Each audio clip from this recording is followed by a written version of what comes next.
Yung talong natin, guys. Ayan, nakikita niyo yan? Perfect. Ayan. So, gichichik ko na siya, guys. Gichichik ko na siya. Wala siyang uod as in. Oh, tumatalsik. So, ngayon, ilagay natin siya dito.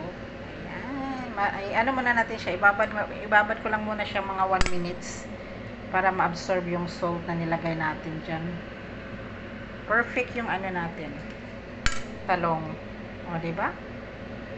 Ang bilis lang niya, guys.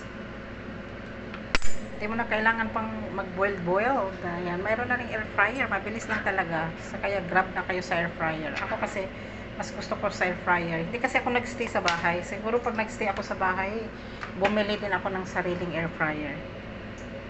Hindi ako nagstay eh. Dito tayo sa trabaho natin, guys. Ano lang doon pag sa mga bata. So, yun. Ewan ko lang kung mayroon na sila ngayon. Pero, hindi ko kasi maisip-isip kung ano bibilhin sa bahay dahil ano.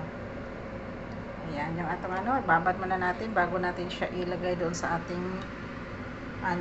kasi kakain na ako ngayon.